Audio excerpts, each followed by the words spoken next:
So for 3 years I went celibate, and at the start of life, again, your mind really does bloody create your reality, so be careful what you wish for. I was like, right, I'm going to go to Thailand. I was on my yoga training, and I wanted, if I'm honest, I just wanted to have fun, and I went and had some fun, and it was amazing, and then that finished, and yeah. But it was amazing because we had, obviously, sex. We had this kind of like a 2-month relationship in Thailand, and then my ego, saved by the bell, and my ego, there's still these patterns were still there, this stuff still comes up. So I'm not saying in a million years that I've sussed it or I've got it, but having a break away from sex so I can have a relationship with myself has been the best relationship I've ever had. And I can, I remember there was a time when I was in prison when I looked in the mirror and I used to contemplate suicide. I wanted to end it because I couldn't stop taking drugs. I physically couldn't stop myself. And I looked in the mirror and I hated the person, the reflection that looked back at me. And so it's been a very long journey, and I talk about self-love in the book. The last chapter is all about loving yourself and acknowledging yourself. I can honestly stand in the mirror now from a non-egotistical point of view, naked sometimes, and just dance and have a laugh. And I talk to myself from consciousness, I'm like, yay! And I'm loving myself, and that's like a daily basis. So I don't think I would have found that if I kept jumping in relationships and just having meaningless sex with people, because it wasn't fulfilling my soul. It wasn't really fulfilling me. And I think I've discovered that, people say, how boring is that? Not having... It's like, you just do what feels good. And if it doesn't feel good for you, stop doing it. Whether it's drugs, whether it's sex, whether it's being celibate, whatever it is. So yeah. I'm getting into Tantra now, actually. I've been reading a lot about Tantra. When I was younger, I thought Tantra was like everyone jump in a room, have a big orgy. It's like, whee! That's what I on it. Yeah, that's what I on it. That's what, yeah, I'm in there. That's what I thought it was. But I went to Thailand and I went on my first Tantra workshop, and it was amazing. And I feel like that's the part of where I want to go now with another person, because it was talking Tantra is like evolving more consciousness through a relationship, and I just thought that was beautiful. And I never realised, I'm getting deep into it now, but like the men don't ejaculate in Tantra, and so we've got it completely opposite. I know, it's crazy. We've got it completely opposite. It's like, we have sex and we get it and it's like boom and we're done. We've got it so wrong. Oh, society's got it so wrong. Tantra, for me, it seems like it's just all about loving and giving. And it doesn't just have to be a relationship with a lover. It could just be with, me and you on the podcast, sending love to each other, or really sending love. And I thought, to me, I've not completely read into it, but Tantra, at the moment, it seems a new path that I want to go on, because I just want to spread that love as much as possible. And it's not just about having sex with everyone that you can have sex with. So, yeah. Got deep there. There's one question. I spent so much trying to get higher, and I found it was all artificial highs. And I realised everything I was searching or taking outside to alter my state, it lasted for a moment and then it disappeared. And so when I started to meditate and get into this consciousness and started to feel it, it was the ultimate high. It was like the best high. And I realised when I was eating meat and I was eating food, and that was just a natural thing. I wasn't on a path to go, I'm going to be a vegan and I'm going to stop animal cruelty. I just listened to my body. My body just wanted to stop eating steak and burgers, and when I did, I just felt higher and lighter. And then I was in and out of these relationships, always going for the external beauty, meeting beautiful girls, and obviously they're beautiful on the inside, but I didn't really understand. We didn't really have the same values. We didn't really have the same kind of beliefs about the world and like making the world a better place. So it was attraction in relationships that always like got me in trouble, basically. And then you sort of split out. And then the drink and the drugs. I don't know about you, but even if you've not taken drugs, you have a beer on a Friday night or you go out with a lad. It takes 2 or 3 days to get over it, and you feel a bit low and a little bit. It's like, and then by the Friday you pump yourself back up again. So it's a great question. I just found that the more I let go of all that, the higher I've become, like the more natural and the more pure that I felt. And it seemed, I honestly, unlike drugs, when you go up and take drugs, that you always come down and you're always chasing a high. The more you meditate and the more you get in love and consciousness, you go higher and higher and higher. Like my levels of consciousness from when I was in prison to where I am now, it's insane. And I feel like the journey's only just begun. It just gets higher and higher. So I'm not preaching to anybody to say, go completely pure. But what I would challenge everybody to do is just have a month off the meat, have a month off the alcohol, have a month just sitting down on your mat. 28 days is nothing. And if at the end of it you feel like a boring old sod, get back on it. But if at the end of it you feel good, you feel amazing. It's like, oh wow, yeah, I do feel good. And I'm probably still an addict. I'm now addicted to engineering consciousness and getting higher naturally. So yeah, good question. I always seem to find a book after I've kind of like realised I'm either screwed up or I need to change my life. And I read the Success Principles. Sex Principles, it's a new one. The Success Principles after I kind of went on a long journey. And I think the best chapter in that book is the first chapter, where he says you have to take 100% responsibility for your life. Nothing's going to change. And yeah, when I read that, I was like, right, that's what I'd done 12 years ago or 10 years ago. I finally took 100% responsibility. I didn't blame my mum or my dad for not cuddling me enough. You know, I was brought up on a council estate. My dad was very racist. He was a football hooligan. And like, I didn't blame him for everything. You know, I could have easily blamed him. I didn't get the cuddles. That's all I really wanted. And that's why I took drugs. And like, I suppose 12 years ago, I was in that mindset, like, why am I not getting all this? And then all of a sudden I took responsibility and life just transformed. You know, if I want to earn more money, I have to take responsibility. If I want to listen to that voice, I need to get up and meditate. So the first chapter in Jack Canfield's book, The Success Principles, I think it's probably the only chapter you really need to read in any book, because we really do create our reality, like 100%. And if we take full responsibility for it, which is hard for some of us, to say, you know, instead of blaming the husband or blaming the wife, you know, to say, oh, it's my fault that we're always arguing, or to look at my bank account and say, you know, I'm always in negative equity, I'm in debt, you know, this is my kind of problem. It's hard for us sometimes to sort of take responsibility. It's a big word for some grown-ups. So that was the best chapter. Yeah, take full responsibility, and it's like the rest is easy. And I think the rest just falls into place. I thought when I changed my life it would be like a nice and easy journey, but I've been out of my comfort zone for the last 10 years. Sometimes I just want to break. Like even today I was nervous about coming here. Public speaking has never been my thing, and I was petrified of it. You know, my legs would shake like Elvis Presley. I would avoid public speaking.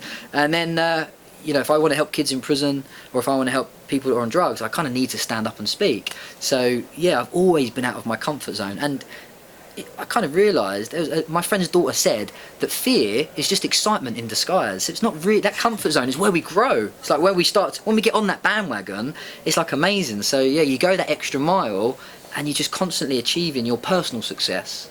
So yeah, great, good chapter. So you're asking, how do you escape like the dogma in media, all the negativity and... Yeah, I haven't watched TV, I haven't owned the TV for like 12 years. I don't read the newspaper, I don't listen to the news, and people go, they gasp, oh, how do you not know what's going on in the world? But, you know, there's millions of worlds. There's 7 billion worlds, isn't there, really? We've all got our own world, it's a reality tunnel in our own head. I can't remember the guy's name. He wrote an amazing book about our reality tunnels. And my world, with consciousness, is so real. You know, Ian's world is completely different to mine, and your world is so different, and so is yours, you know, being a woman in this world. And so what I think I would suggest is, like, rather than have a media detox, is just jog media on completely. If it's negative, why would we want to be listening to it? You know, completely let it go. And that's just my opinion. I don't need to know what's going on in the world when it's all negative. I need to know what's going on when it's positive. And I think the right news finds you. You know, that little boy that got washed up on shore, the Syrian boy, you know, that was the first bit of newspaper that I'd read in years. And I believe that found me for a positive reason. And we put on a yoga festival and we raised like thousands of pounds. It's been amazing. But that's probably the last bit of news that I've seen in the thing, because it does bombard us. It's everywhere. You know, I was driving the other day on the back of a bus selling teeth whitener. There's a lady half naked, and I'm sitting there thinking, no wonder why I was so addicted to porn when I was younger. You know, they're just women. But it's true. And then for a man, on a serious note, that does play with your brain. You've got this perception of a woman, and it's just another addiction. But if it's on the back of a bus and it's everywhere, then I think the mind is like a sponge. So it's a great question. I think we just need to let that go and just dig into some amazing books or magazines and read stuff, like read positive information, because we really don't need that stuff. And I think for me, in my mind, that just creates a stronger negative ego, and it's creating the wars, it's creating a separation and disconnection from all of us beautiful people. When we read like Jack Canfield's books or Eckhart Tolle's books about we're all one, that's just the path that we should be, that's the news and the media we should be going on. And with YouTube and stuff now, you know, so we could just go straight on YouTube and just watch an hour full of positivity. And that's another technique that I've been doing, you know, for years, is sometimes I wake up and I'll just put motivation YouTube clips on and I watch them for half hour and I'm going, yeah! Or I watch like real inspirational stories rather than watching the news at 10. Yeah. because it for a woman and for men, but for a woman, it's just absolutely ridiculous what they do to us, isn't it? It's just crazy. I actually laugh at the insanity of humanity when I see news, or I'm standing in a shop getting some milk or soya milk, and I'm standing there and I just see like the sun or something, and it's just like danger, negativity, Muslims, and you just think, what? I just laugh at it. I just think it's just crazy. But I think it's for a lower level, isn't it? When we get into this consciousness and we're getting into this stuff, it just disappears out of your life, I think. Long answer that one, wasn't it? People that are fast asleep. And probably watching the news at 10.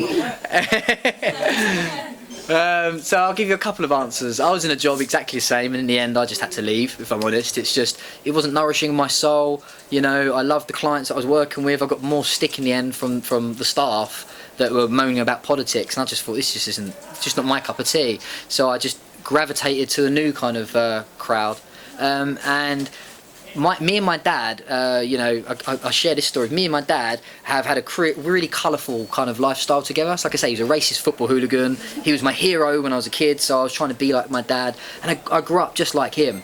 And then when we was 16, 17, we started using drugs together. So we went down this crazy journey. And then our relationship kind of went sour. Oh, okay, thanks, Dad.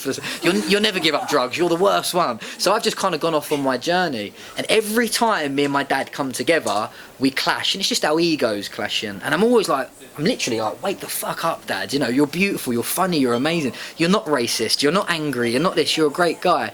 And so all these times I've had these connections with my dad, we've ended up having these arguments and these bickering, because if I'm honest, I felt frustrated. And it was this year at Christmas, I flew over to Thailand, because he lives in Thailand, and he's not racist now. He's married to a Thai woman. He lives next door to a temple in Thailand, and he's become pretty zen. Yeah, crazy story. But this was the first time that I went and saw my dad in Thailand, and a very good friend of mine, she just said, see your dad as that love. Don't see your dad as a story that you've got in your head, through the filters that I've got in my head now. Don't see him through anything else apart from that consciousness. And when I sat there and I looked at my dad, who was in Thailand, and he was talking a load of crap about whatever he was talking about, I was just really connected to love and consciousness. And I just oozed it out of my eyes. I just beamed it towards my dad. And it was the first time in years that we had such a beautiful connection. And my ego wasn't involved. I wasn't trying to change him. I wasn't telling him that he should be on this path and he should be doing that. Because everybody's where they're at. And if he's meant to go on that path, I think he will. And the great bit about that story is when I came home like 2 months later, he texted me and he said, I don't know what you've done to me, son, but I found myself in a smoothie bar and I'm having my first smoothie. When my dad's in Thailand, he drinks beer at 8 o'clock in the morning. So it was the first time that I tried not to change him or impose my woo-woo beliefs or my crazy beliefs upon him, that he actually changed.